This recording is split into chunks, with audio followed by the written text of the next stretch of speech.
Então, bem-vindas, mulheres da comunidade Ágape. Um grande prazer estar estreando o canal Ágape na sala da minha casa. Então, são todas bem-vindas a esse espaço. Então, hoje eu recebo aqui a doutora Silvia Regina D'Artora. Ela é médica de família, tem formação em medicina do estilo de vida e é corredora. Está indo para Boston daqui uns dias, se preparando. E hoje a gente vai falar sobre medicina de estilo de vida na vida real. Bem-vinda, Silvia. Muito obrigada, Ana. É um prazer estar aqui se conectando, né, contigo e com essas mulheres especiais, especialmente nessa semana Do Dia da que Mulher. estamos aí para vivenciar o Dia Internacional da Mulher. Exatamente. E tu sabe que quando eu resolvi lançar o canal, eu não te contei, né? Deixa eu contar ao vivo. Boa. Quando eu resolvi fazer o canal, eu pensei, quem vai ser a primeira convidada? A Silvia. Na hora, assim, a Silvia. Assim, por que a Silvia? Eu fiquei pensando, por que a Silvia, né? Conheço muita gente, pensei, por que a Silvia? E veio assim, era uma certeza absoluta que seria a Silvia. Tá bom, é a Silvia, te convidei. Uns dias depois, eu me lembrei, né? Pra dizer quando a gente tem que acreditar na intuição, né? Uhum. Sabe do que eu me lembrei, Silvia? Quando eu recém me formei, tu atendia no posto de saúde do bairro Santo Antônio. Verdade. Lembra? Uhum. E eu era recém-formada e tu me convidou para começar a ir contigo para lá e fazer um estágio voluntário. Olha! Tu lembra disso que eu fazia roda de gestantes, diabéticos e coisa assim? Que legal! Tu abriu para mim a nutrição em Lajeado. Ai, E olha só. eu não tinha dado conta disso. Uhum. Eu fui me dar conta disso uns dias depois de te convidar. Olha. E eu tava encucada. Por que surgiu que a Silvia, né? E deu uns dias depois, eu disse, não, eu vou contar pra ela na hora. Que legal, não vou preparar nossa. legal, né? Faz tempo isso, né? Faz tempo.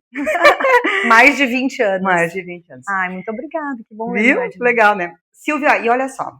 Vamos começar então falando o que é medicina do estilo de vida. Explica pra nós. Bom, eu gosto, Ana, de começar dizendo o que não é medicina do estilo de vida. Porque a gente hoje, com tanta informação, a gente às vezes se confunde um pouco, né? Mas eu gosto de dizer que medicina do estilo de vida, aqui no Brasil, por enquanto, ainda não é uma especialidade médica. Em alguns países já é, como nos Estados Unidos, aqui ainda não. Já existe uma caminhada aí, né, do Colégio Brasileiro de Medicina do Estilo de Vida de tentar tornar ela uma especialidade, mas ainda não é. A medicina do estilo de vida também não é uma fórmula mágica de resolver alguma coisa, né? Não é uso de hormônios, uso de pílulas mágicas, né? Ou uso de algumas substâncias ou suplementos. A medicina do estilo de vida, ela não é uma alternativa à medicina tradicional.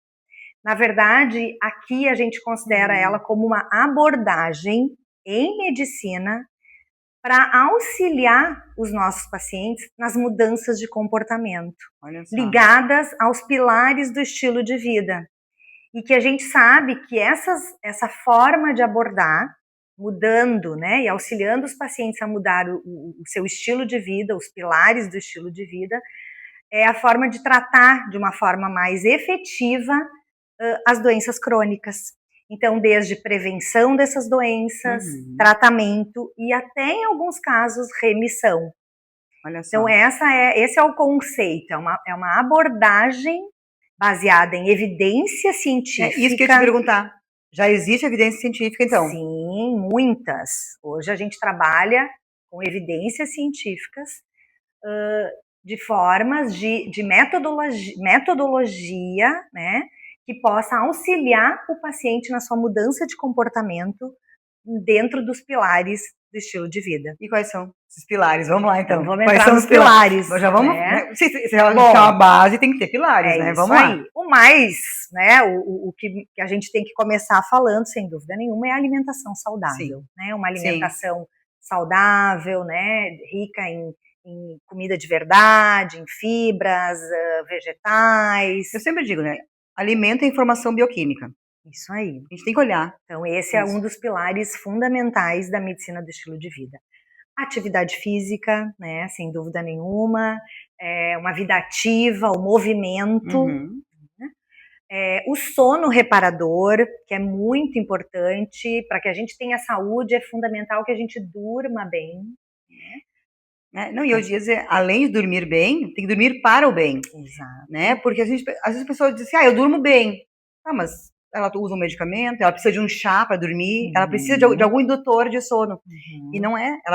Dormir bem é da natureza. Isso. Né? E a gente tem que aprender, né? Às vezes tem técnicas, tem formas de melhorar a qualidade do nosso sono. Né? O manejo do estresse, porque a gente sabe que o estresse hoje faz parte da nossa vida, mas a gente tem que aprender compreender, né, entender aquilo e saber como manejar o estresse. Então, o manejo adequado do estresse é um dos pilares também da medicina do estilo de vida. O uso, né, o combate, digamos assim, a gente diz que é o único pilar negativo, que é evitar o uso de substâncias nocivas, substâncias tóxicas, então especialmente cigarro, bebida, drogas, enfim. Então, o evitar o uso dessas, ou pelo menos o uso excessivo, né, de substâncias tóxicas. E o último, mas não menos importante, que são, hoje na verdade seriam dois, né, que são as conexões sociais e a espiritualidade.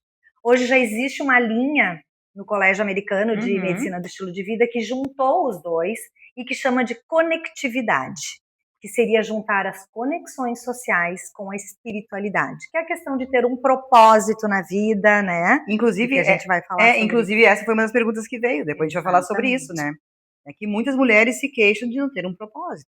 Né? Exatamente. Então, esses seriam os 6 pilares da medicina do estilo de vida. E isso tudo é abordado numa consulta. Como é que é uma consulta com um médico com formação em estilo de vida? Se eu chegar lá hoje, oi Silvia, vim fazer uma consulta, como é que tu vai me receber? O que tu vai dizer para mim? Então, na verdade, né? A medicina do estilo de vida, ela é uma abordagem, como eu falei, que usa uma das metodologias também que a gente usa até na medicina de família, que é a abordagem centrada na pessoa. Então, quando eu não atendo a Ana que veio me procurar porque ela tá com a pressão alta. Eu atendo a Ana com a sua pressão um pouco elevada. Então, é buscar reconhecer a pessoa no seu todo, na sua integralidade. E isso envolve os hábitos, a rotina, a sua situação familiar, a sua situação de trabalho, a sua situação na comunidade. É ver a pessoa como um todo, de forma integral, e focar na pessoa. A pessoa é o centro, não é a doença o centro. Não é o sintoma. Isso, não é o sintoma ou a doença, né? Então, quando uma pessoa vem me procurar, estando ela doente ou não, eu atendo muitas pessoas saudáveis. Exato, que te procuram para ficar ainda melhor. Isso. Já estão bem, mas querem ficar ainda melhor. Isso, exato. Longevidade, e longevidade saudável, né? Isso aí, exatamente. Ou que pelo menos acreditam que estejam saudáveis. Sim. Porque, na verdade, ser saudável não é simplesmente não ter doença. Exato. Né? Então, às vezes a pessoa vai fazer uma consulta preventiva, ai, doutor, eu vim só fazer uns exames, mas tá tudo bem. E aí, quando a gente vai abordar o estilo de vida, a gente vai ver que não tá tudo bem. Exato. Que daqui a pouco essa pessoa tá com seus exames todos normais, mas ela não pratica nenhuma atividade física, ela não se alimenta bem e ela não dorme bem. Ela não tá saudável. Lógico. A gente sabe que não tem saúde. Exato. E a médio e longo prazo vai aparecer a doença. Isso. Né? É uma doença que ainda está silenciosa. Exatamente. Né? Então, como que eu vou abordar tudo isso? A gente não aborda tudo de uma vez só. Sim. Claro que o primeiro momento é para conhecer. Às vezes a gente usa questionários, perguntas, para ter delinear, digamos, um mapa da saúde daquela pessoa, entender como está a sua saúde como um todo. E aí, em cima disso, a gente vai trabalhar em parceria. Não sou eu, médica, que vou definir o que eu acho que é melhor que tu tenha que fazer. A gente vai definir junto. Se a gente tiver muitas coisas para mudar, a gente vai começar com uma mudança. Porque as mudanças, para serem sustentáveis, elas têm que ser possíveis. Reais, né? Reais, né? Atingíveis. E o comprometimento. Que é o que eu digo sempre aos pacientes. Não adianta, eu posso colocar no papel uma dieta linda. Agora, se ele não consegue cumprir, não adianta. Exatamente. Né? Então, isso tem que ser construído junto. Isso aí. Né? Dentro daquilo que a pessoa consegue. Qual é o 100% dela? É o que eu sempre digo. Né? Se o teu 100% for cumprir 60% do que eu te indiquei, cumpre 60% do que eu te indiquei, porque esse é o teu 100%. Isso, eu adoro dizer que sempre melhor feito do que perfeito. Exato. Né? Se não der para fazer exatamente tudo como deve ser, Vamos tentar fazer o que for possível. Exatamente. Né? E se melhorar, melhora. Ótimo, com certeza. Isso aí. Então, tá. E o que te levou, então, a fazer essa formação? Então, boa pergunta. Olha só. Quando eu conheci a medicina, foi muito por acaso, né? Porque a gente sempre fala em estilo de vida, né? Tanto que lá, na última parte da anamnese, que é a descrição, né, de um atendimento, a gente coloca a conduta, né? Ou o plano. Qual foi as orientações que eu dei para o meu paciente? E a gente sempre eu sempre colocava isso, oriento MEV, oriento mudança de estilo de vida. Oriento MEV, oriento mudança de estilo de vida. Olha. Mas eu orientava. E aí a gente começa a se dar conta daqui a pouco que orientar não muda nada. Porque as pessoas não precisam de orientação, as orientações estão aí, né? É só abrir o Instagram, enfim, ouvir qualquer podcast. A gente está recebendo essa informação o dia todo, todos os dias. Então as pessoas já sabem, as pessoas vêm dizendo, eu sei o que eu tenho que fazer, mas eu não consigo. E por que essas pessoas não conseguem? Isso foi uma das perguntas que veio. Né? Porque elas dizem assim, tá, eu sei tudo que eu preciso fazer, as pessoas sabem o que precisam fazer e não conseguem. Por quê? Porque às vezes falta entender qual a motivação, o que pode motivar essa pessoa, né? E precisa, às vezes, também ter um acompanhamento, ter alguém ao lado. Ter Equipe de apoio. Exatamente. Isso eu sempre digo para os pacientes, às vezes, eu vim aqui só para me xingar. Eu olho assim para eles, como assim te xingar? Da onde eu vou conseguir xingar alguém? Né? Mas é justamente isso, as pessoas querem uma equipe de apoio. Né? É aquela coisa de saber, bom, eu vou lá na Silvia e eu vou contar para ela que agora eu já consigo correr 1 quilômetro. E nada mais gratificante do que quando o paciente volta e ele diz assim, doutora, da nossa última consulta eu já consegui mudar aquilo que a senhora sugeriu. É muito lindo. Ou uma das coisas eu já consegui mudar. Então esse já teve, eu já tô tomando mais água. Olha só. E tá tudo bem se é só a água que tá tomando mais. Mas ele está tomando mais água, porque pequenas mudanças causam grandes impactos. Grandes resultados. Né? Isso aí. Tudo impacta, qualquer mudança. E foi essa constatação, assim, de que falaste esses dias que tu já tá aí 26 anos. Eu sou formada há 30 anos, assim, final do ano agora de 2025, faz 30 anos que eu sou formada. E aí daqui a pouco a gente se dá conta que eu acredito que eu sempre fiz uma boa medicina. Sempre de forma muito humanizada, com muita empatia, com muita escuta, né? Mas, ao mesmo tempo, daqui a pouco eu me dei conta que eu poderia fazer mais. Que aquilo que eu estava fazendo não era tão efetivo, que eu não estava ajudando tanto essas pessoas que vinham me procurar quanto eu poderia ajudar. E a medicina do estilo de vida me dá essas ferramentas, né? Ferramentas para poder auxiliar as pessoas na sua jornada de mudança. E tem uma frase que a gente aprende na MEV, que a mudança não é um evento, é um processo. E processo leva tempo. Sim. Não é um evento que acontece num momento e que tu muda de um dia para o outro. É um processo. E processo leva tempo. Processo precisa de apoio, e precisa de estrutura, precisa de bases sólidas e precisa desse olhar e desse acompanhamento. Legal. Uau! Então, se fosse para a gente dizer assim, qual é o maior erro que as pessoas cometem hoje com relação ao estilo de vida, com relação à saúde? Ana. Difícil, né? É. Pergunta do eu acho que o maior erro é a gente imaginar que existe uma solução mágica para qualquer coisa que a gente está sentindo. Não é um suplemento, não é uma fórmula, não é um soro da felicidade que vai resolver o meu problema. A saúde, ela é construída todos os dias, com as escolhas que a gente faz. Então, eu acho que o maior erro é a pessoa acreditar que alguém pode resolver o vai resolver o seu problema, assim, com uma solução mágica. Sabe, não é uma caneta emagrecedora que vai resolver, vai ajudar, mas não vai resolver. Não, ela pode ser um bom suporte, né? Isso, exatamente. Não é um tratamento hormonal que vai resolver, porque se não houver uma construção de saúde, não vai se sustentar. Então, acho que hoje o grande erro é esse, é acreditar em soluções mágicas. Elas não existem, não existe ainda uma pílulazinha ou uma injeção que a gente faça e que vai nos trazer saúde. A saúde a gente tem que conquistar. E essa conquista, ela é diária, com as nossas escolhas. Uma construção, né? É isso aí. Uma construção. E as mulheres maduras agora? Vamos falar delas. Vamos falar delas.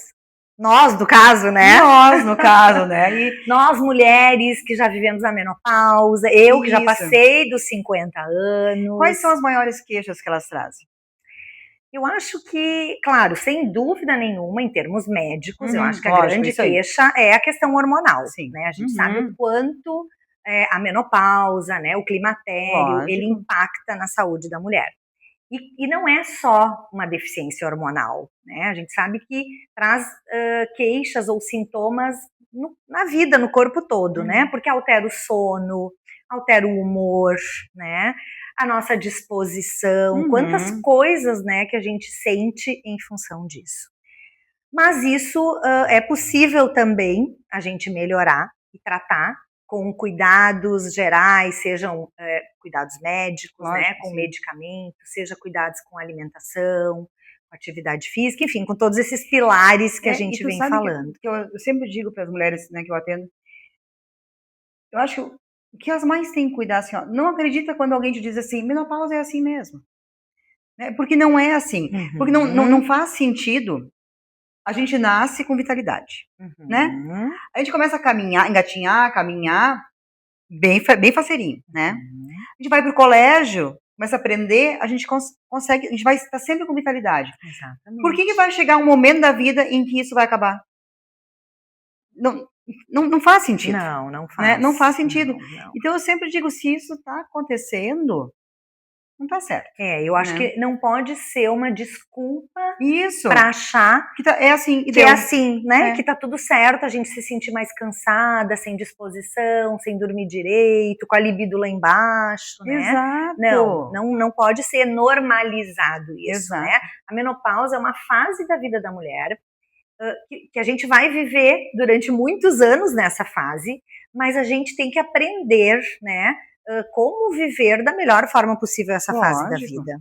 E eu acho que além dessa questão toda biológica mesmo, né, hormonal, tem também uma questão muito emocional e psicológica na fase da mulher adulta. Exato, essa foi uma das perguntas, a questão do propósito de vida. Porque as mulheres criaram os filhos, né, e nós estamos nessa fase, nossos filhos saíram de casa. Então, a gente está com uma profissão consolidada, os filhos saíram de casa, né, casado ou não, enfim. E aí, o que a gente faz com esse tempo, com essa casa ficou vazia, né? Com esse tempo, a gente não precisa mais levar filho pro colégio, não precisa mais fazer almoço pros filhos, a gente está com mais tempo, né? E aí falta o propósito, né? E eu gosto de falar que as mulheres tendem, né, a passar muitos anos da vida preocupadas com outras pessoas. Seja com os filhos, com o marido, com a casa, né? Com os pais, muitas vezes, porque precisam também dessa atenção e desse cuidado. E daqui a pouco tem um momento ali que tem que te voltar para ti mesmo. Tá, e aí? E agora, né? Se eu não tenho mais meus filhos para cuidar, né? O trabalho tá, né? A vida profissional já tá mais ou menos encaminhada, né? A vida pessoal, em geral, pode ser que não, mas enfim... E agora, né? Talvez agora realmente seja o momento para voltar para si, né? Para dar mais atenção a si mesma, né? Exato. E aí, como é que entra essa questão? Nós falamos lá no início da questão dos pilares, né? Do estilo de vida. Como é que entra essa organização dos pilares nesse encontro de propósito? Como é que a gente aplica isso? Porque se isso é uma ferramenta, a gente pode organizar, a gente pode usar isso a favor dessa mulher se reorganizar. Claro. Entender, né? Talvez... muitas vezes quando a gente pergunta para uma pessoa, né, mas o que é importante para ti, né? O que te faz querer viver mais? Ah, meus filhos. Ok, então às vezes assim tentar entender, porque o propósito tem muito a ver com o que é significativo, né? O que tem significado para mim? O que me move? Qual é o motivo que me faz acordar todos os dias e ter vontade de viver? Né? Esse é o meu propósito. O que me move na vida? Né? E sim, óbvio que os filhos e a família são muito importantes, mas a gente tem que ter outras metas, outras buscas, né? E talvez é encontrar dentro da gente, isso é uma coisa muito pessoal, né? Porque isso vem lá de dentro. O que é importante nesse momento da minha vida? Né? O que vai ser significativo? Muitas vezes pode ser um trabalho voluntário. Pode. Muitas vezes pode ser algo ligado à espiritualidade. Pode. Se conectar com algo com sagrado, né? Com transcendente, isso, né? Com algo, acreditar em algo que é superior a nós. E às vezes isso pode vir no momento de doença da família. A gente sabe que já está numa fase que daqui a pouco os pais envelhecidos já estão também precisando de cuidados, né? De perdas. A questão da solidão, né? Daqui a pouco o ninho vazio. Isso. E aí de encontrar o que pode significar, né? Ser significativo nesse momento de vida. E eu acho tão bacana, né? Falando dessas mulheres que se dedicaram uma vida inteira, né? Filhos, casa, coisa assim. Quem sabe não chegou aí o momento delas ser a profissional que ela sempre quis. Também. Ou até uma transição de carreira, né? Isso. Por que a gente acha, né? Porque as mulheres falam isso, às vezes, que chegou na menopausa, os filhos cresceram e tu tá pronta para envelhecer.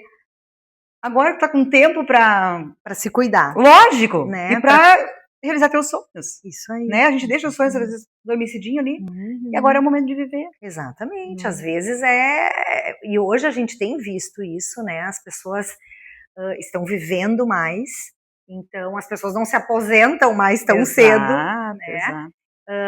A vida profissional, ela acaba sendo mais prolongada.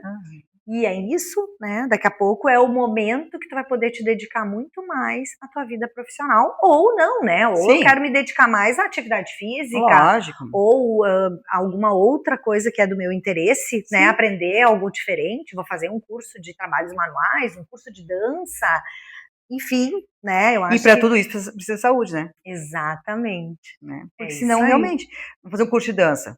Se a gente está lá com as articulações tudo comprometidas, não dá para fazer. Quer pintar, tá ali toda comprometida, né? Então, não tem como. Longevidade saudável é isso, né? É a gente viver mais, mas viver bem. Porque chegar aos 80 anos, mas chegar lá sem qualidade de vida, sem autonomia, né? Sem possibilidade de ter uma vida independente, aí a gente não sabe se faz sentido, né? Exatamente. Bem isso. Então tá. Vamos ver então o que mais aqui. Sendo médica, né? Como é que tu organiza essa tua rotina de treinos aí para ir para Boston? Me conta um pouquinho mais como é que é essa história, como é que a Silvia virou corredora? Sempre foi? Conta um pouquinho dessa história da Silvia corredora, com a Silvia médica, com a Silvia que vai para Boston. Como é que a Silvia organiza essa rotina de médica, de dona de casa, de tudo, e correr em Boston, afinal de contas, né? Tem muitos que não conseguem nem correr 5 quilômetros, vai correr em Boston, então, né? 42. Exatamente, então tá mostrando que isso é possível. É possível, né? Claro. Então, como é que tu organiza isso, Silvia? Então, né, na verdade, eu já fazia, né, na época de colégio, eu era do atletismo, eu sempre gostei muito de fazer atividade física, já era corredora já na época de colégio. Claro que depois acabei meio que abandonando um pouco isso, época de faculdade, residência, início da vida profissional e tal. Mas eu sempre gostei de fazer atividade física, realmente, e eu acho que o corpo, acho não, né, a gente sabe disso, o corpo ele tem uma memória, né, uma memória muscular, a gente guarda. Então, se tu foi atleta no passado, ou se tu já tinha o hábito de fazer atividade física, às vezes é mais fácil tu reiniciar, mesmo depois de ter ficado alguns anos parado. Eu nunca parei completamente, enfim, mantinha alguma atividade, mas não com tanta rotina. Em 2016, eu acho, faz 10 anos mais ou menos, eu resolvi, já fazia atividade física, fazia academia, eu resolvi voltar a correr, né? E realmente, o fato de ter essa memória muscular, de ter uma boa resistência cardiorrespiratória, para mim facilitou um pouco isso, mas eu acho que também porque eu sou realmente uma pessoa muito disciplinada, né? Eu sou muito disciplinada, assim, se eu me proponho a fazer alguma coisa, eu faço. É muito difícil, assim, eu me organizo para realmente tentar cumprir aquela meta, aquilo com que eu me desafiei, né, ou me condicionei a fazer. E aí comecei a correr e cada vez mais apaixonada. Eu digo que depois que o bichinho da corrida nos pica, né, a gente não consegue mais largar, né? Porque realmente é algo que nos motiva cada vez mais, né? E foi aí que eu entendi que eu sempre fui mais da corrida de resistência, não da corrida de velocidade. Eu tinha condições de correr distâncias maiores, Sim. assim, né? Que não foi difícil eu ir avançando de 1 quilômetro para 3, para 5, para 10, enfim. E aí, em 2019, já na menopausa, com 49 anos, eu fiz a minha primeira maratona, que são os 42 quilômetros, 195 metros, em Porto Alegre. Aí veio pandemia, né? A gente parou um pouco de correr e tal, mas foi muito tranquila essa prova. E daí, ano passado, eu me dei conta que eu estava de novo numa fase boa, assim, de treinamentos e tal, no retrasado ainda, 2024. E aí eu resolvi, então, começar a treinar de novo para fazer uma segunda maratona, que eu fiz em maio de 2025, a de Porto Alegre. Então, foi minha segunda maratona. E durante os treinos eu me dei conta que estava indo muito bem também. E aí eu consegui, então, na Maratona de Porto Alegre, o índice para fazer a Maratona de Boston. A Maratona de Boston é uma das grandes maratonas do mundo, mas que ela tem um sabor especial para quem é corredor, porque tu só consegue te inscrever para essa maratona se tu consegue o índice, que não é nada fácil, digamos assim. Tu precisa correr numa velocidade, fazer uma prova num índice, num tempo bom para conseguir o índice. E aí foi algo assim que foi muito legal, assim, porque eu me superei, né? Aos 55 anos de idade, que foi ano passado, eu consegui fazer a Maratona de Porto Alegre e atingir o índice para Boston, né? Às vezes não é uma coisa tão simples conciliar toda essa rotina, mas tudo é possível quando a gente tem essa disciplina e essa organização. Claro que eu conto com apoio, assim, né? Eu tenho pessoas que me ajudam, tenho uma pessoa que me ajuda nas funções da casa, né? E tenho um marido que é muito parceiro, porque muitos treinos que eu tenho que fazer sozinha, muito cedo de manhã, ele me acompanha de bicicleta. Então agora a minha filha também gosta de correr um pouco, meu genro gosta, então às vezes a gente corre em família, né? Acho que tudo isso é muito importante também. Mas eu acho que é muito de tu ter um objetivo e de tu organizar, né, com muita disciplina de que forma tu quer chegar a esse objetivo, né? E principalmente eu acho que é a constância, a consistência nos treinos, porque fazer uma maratona não é uma coisa que tu define assim num dia. E não é um treino lindo e maravilhoso. Eu fiz um treino assim com uma velocidade, eu posso fazer uma maratona. A maratona, ela é construída no dia a dia, porque tu precisa de um treino ao longo de pelo menos uns 4 meses. E aí eu acho que remete um pouco a isso que a gente vinha falando até agora, que é como construir saúde. Correr uma maratona é como construir saúde. Não é algo que tu corre de um dia para o outro. Eu vou precisar treinar no mínimo uns 4 a 6 meses. E construir saúde é algo que a gente vai fazendo todos os dias também. E aí, para isso, tem que dormir direito, comer direito, hidratar direito, ter os exames em dia. Isso, então é isso. Então agora é perfeito, assim. Então eu sempre fui uma pessoa que eu acho que eu tenho um estilo de vida saudável, né? Mas agora eu tenho procurado apoio nutricional de uma pessoa que trabalha mais com a nutrição esportiva, né? Eu tenho dormido melhor, né? Porque eu preciso dormir cedo, porque eu vou treinar às vezes às 5 da manhã, né? Eu preciso acordar às 4 da manhã para conseguir treinar às 5, porque tu precisa comer antes de treinar. Dá tempo de comer. Dá tempo de comer. Lógico. Tu dorme, tu vai ter que dormir mais e melhor, né? Tu vai ter que te alimentar melhor, tu vai ter que controlar melhor o teu estresse, porque senão isso vai afetar no teu treino, né? Vai ter que sim te hidratar muito bem, exatamente isso que tu falou. Então é um cuidado geral que a gente tem que ter com a saúde para poder fazer a prova e chegar bem, né? A prova foi no domingo, na segunda às 8 da manhã eu estava trabalhando. Isso aí. Né? E é isso que tem que ser, não é assim, eu vou correr, mas vou estar acabada uma semana depois, não vou conseguir levantar. Exato. Né? Não. E aí vamos pensar nas mulheres, então, que estão ouvindo isso, estão assistindo, que não fazem nenhuma atividade física hoje. E agora elas se motivaram a isso. Elas não precisam ir para Boston correr 42 quilômetros. Não. né? Com certeza não. Não precisam. Se quiserem, ótimo. Podem, né? Todo mundo pode, né? Mas para essas mulheres que hoje não se sentem motivadas, que sentem que não estão com o corpo adequado, que dizem que têm dores, né? Muitas mulheres referem dores, né? Sim. Ou não gostam de uma academia, não gostam de atividade física. Como é que essas mulheres poderiam preencher esse pilar da atividade física, que é tão importante? Isso é outra coisa importante. Sempre a gente tem que pensar que atividade física é diferente de exercício físico, né? Quando eu falo em exercício físico, eu penso em algo, uma atividade estruturada. Eu faço um exercício, eu corro tantas vezes por semana, eu vou na academia tantas vezes por semana. Mas a atividade física pode ser qualquer movimento. Então, às vezes, eu tenho pessoas às vezes, que me dizem, doutora, eu quero, mas eu não tenho tempo, eu trabalho o dia inteiro, eu estudo de noite, eu tenho filho, eu tenho...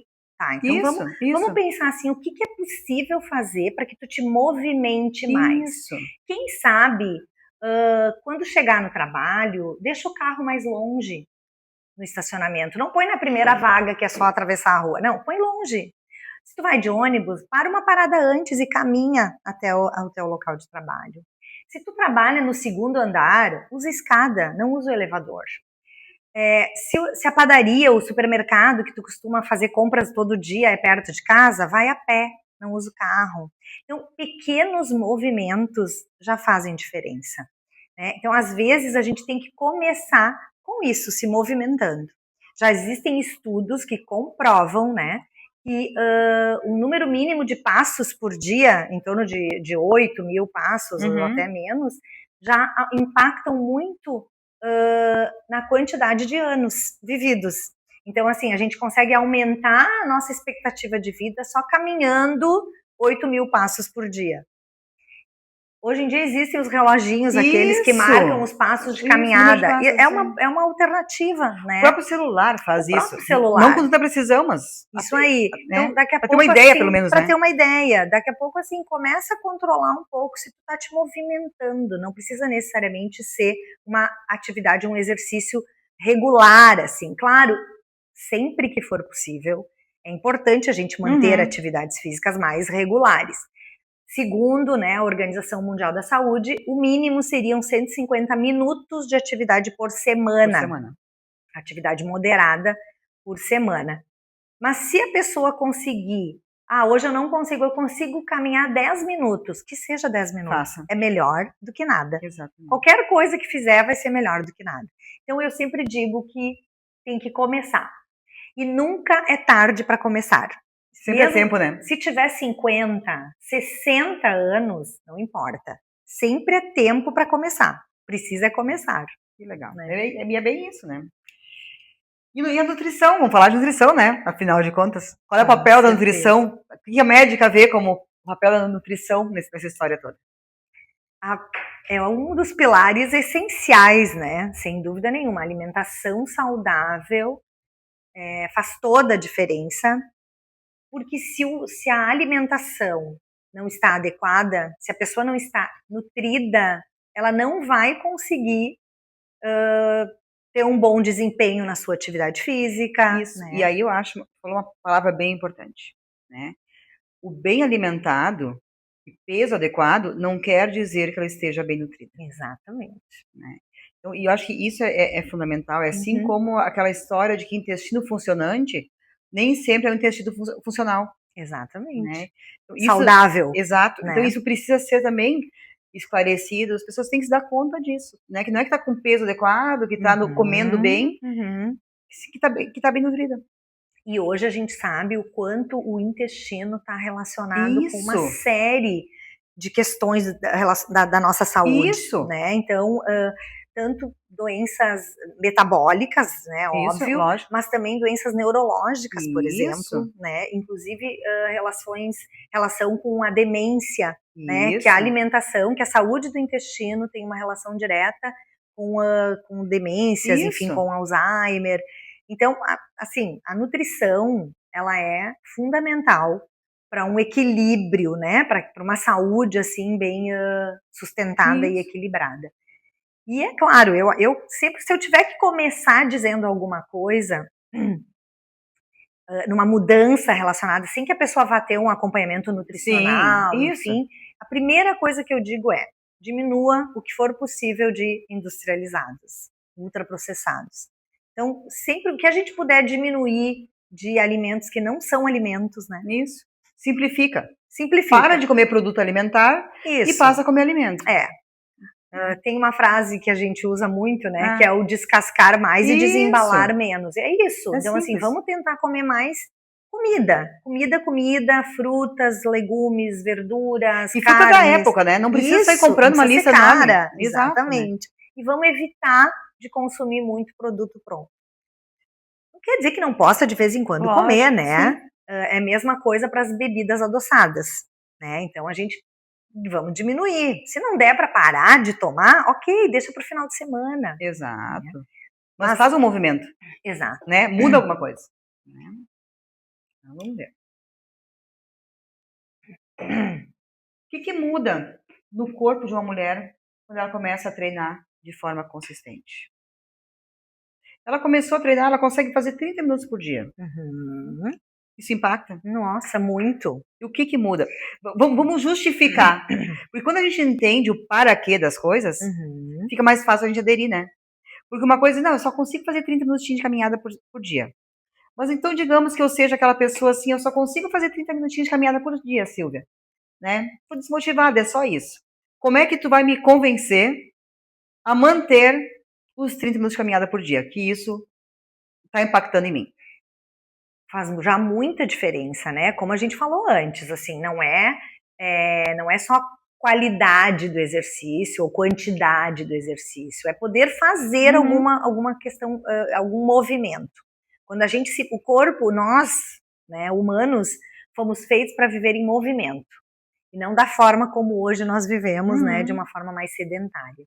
Quando a gente consegue estabelecer uma rotina de movimento, seja caminhar 30 minutos ou fazer algum movimento em casa, às vezes a pessoa não consegue sair, mas faz, ela já vai começar a sentir alguns benefícios disso.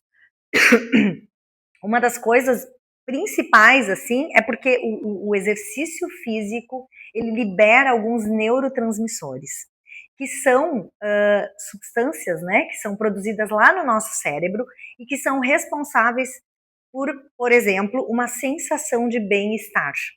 Então, quando a gente faz atividade física, as pessoas às vezes dizem, nossa, eu me sinto muito bem depois.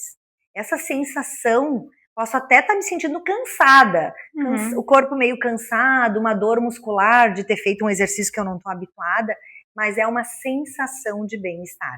Por causa lá da liberação, né, de serotonina, adrenalina, enfim. Então, acho que esse é uma das coisas que logo a gente já percebe. Né? Outra coisa que mexe com o nosso metabolismo, né? Já começa a movimentar o nosso... A gente começa a ter um gasto maior de energia, né? Toda aquela questão da glicose, da insulina, do açúcar. E isso, ao longo do tempo, vai começar a trazer resultados até nos nossos exames, né? Metabólicos, enfim. E outra coisa muito importante é que à medida que a gente começa a criar mais rotina na realização de exercícios, a gente começa também a trocar, né, a questão da massa gorda, da gordura, por massa magra, né, por músculo. E é isso que às vezes deixa as pessoas chateadas, que elas vão na consulta de retorno e o peso se manteve igual. Eu ainda fiz tudo direitinho, comi direitinho, fui na academia e meu peso ficou igual, ou baixou 200 gramas. E isso faz todo sentido, por quê? Porque o músculo também pesa, inclusive pesa mais que a gordura.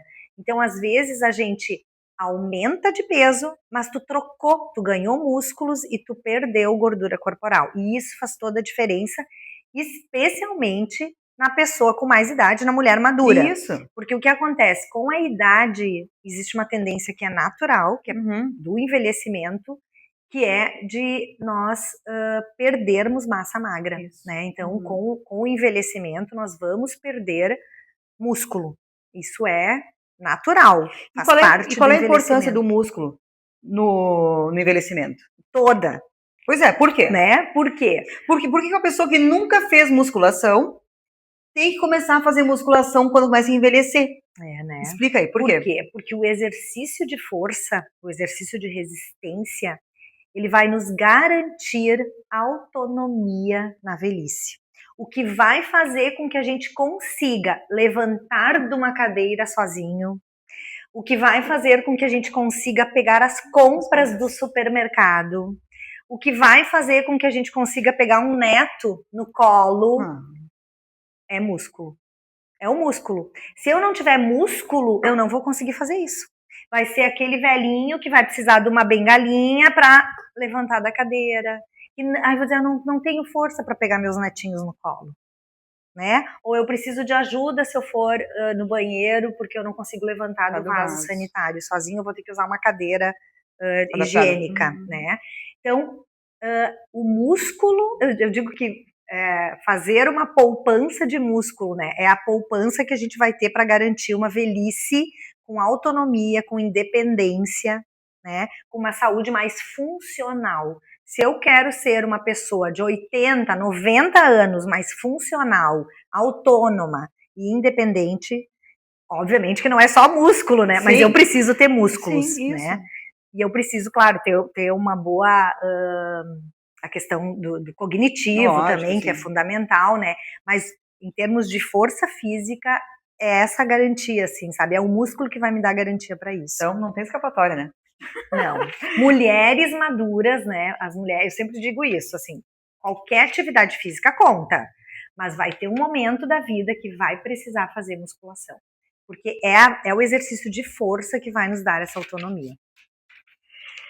Se tu tivesse que escolher 3 hábitos que realmente mudam a saúde de uma mulher. Esse é difícil, né? Quais seriam? Então, Ana, olha, eu acho que...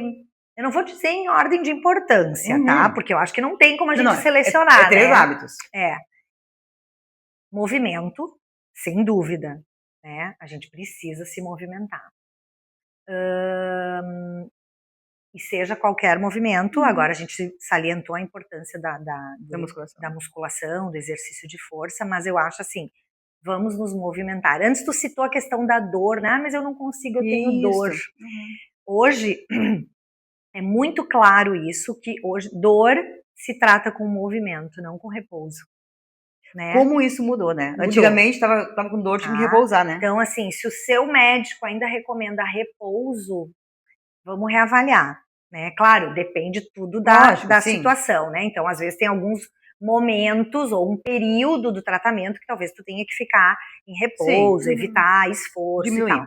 Mas assim, dor crônica, por exemplo, hoje a gente tem muitas mulheres com dores crônicas, é movimento, né? Então precisa se movimentar.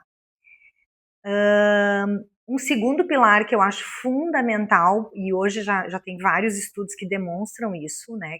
Que principalmente em termos de longevidade, pensando em termos de longevidade, são as conexões. Nós também não fomos feitos para viver sozinhos. Sim. A solidão mata muito. Então, a gente precisa se conectar. A gente precisa ter pessoas com quem contar. Pessoas que a gente possa dividir as nossas alegrias, as nossas tristezas, compartilhar. E isso pode ser família, né, filhos, marido, mulher, enfim, pais, amigos, mas pessoas da comunidade que eu me relaciono, né, grupos, enfim, mas conexões, né. E aqui, voltando, né, que o pilar hoje não é só conexões, que é conectividade, conexões ou questões ligadas à espiritualidade, mas algo que te conecte, né? Seja com pessoas que faça sentido, ou com algo superior e que faça sentido, exatamente, tá? Então acho que isso é muito importante. E mais um dos outros, acho que eu não posso deixar de falar da alimentação, né? Eu preciso falar, já que eu tô falando com uma nutricionista, né? Eu tava esperando. Eu vou ter que falar da alimentação, sem dúvida nenhuma, alimentação. Mas é difícil escolher 3, viu? É muito difícil escolher. Eu acho que hoje, por exemplo, da forma como nós vivemos hoje, eu não posso deixar de falar do estresse.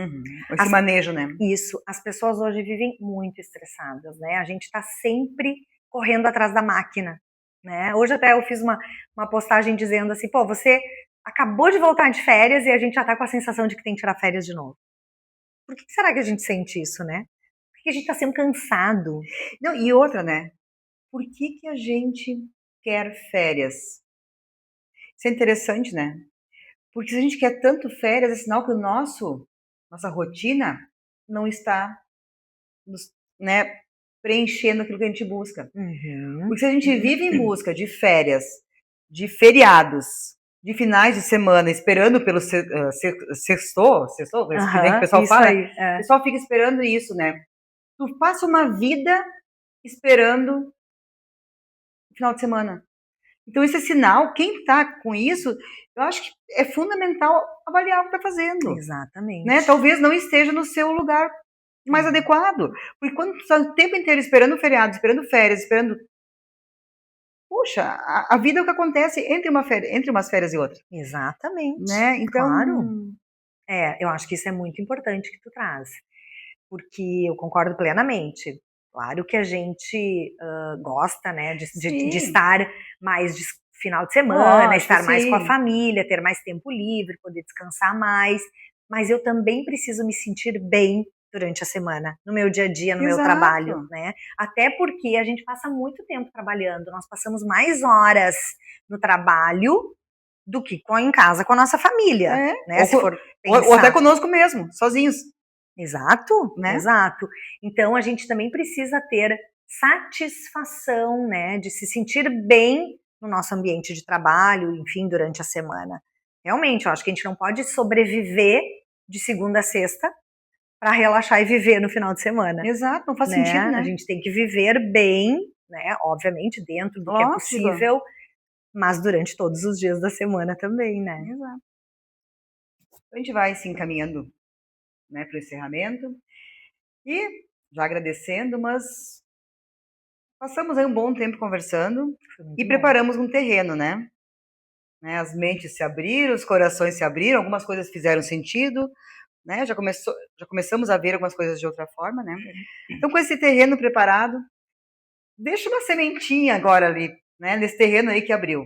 Que sementinha a doutora Silva vai deixar plantado nessa mulher que ouviu hoje? Muito bem. Então, eu acho que, especialmente, acho que de tudo que a gente falou é dizer novamente, né, que cuidar da saúde não é apenas prevenir doenças ou evitar as doenças. É cuidar, né, é cultivar saúde no nosso dia a dia, planejando, né, proporcionando uma vida com mais qualidade, com mais autonomia, com mais significado e propósito. Acho que essa é a principal mensagem. Cultivar saúde todos os dias é isso. Não somente pensar em evitar doenças. Isso aí. Bom, então, muito obrigada, né? Nosso momento. E seguimos. Obrigada, eu que agradeço o convite. É isso.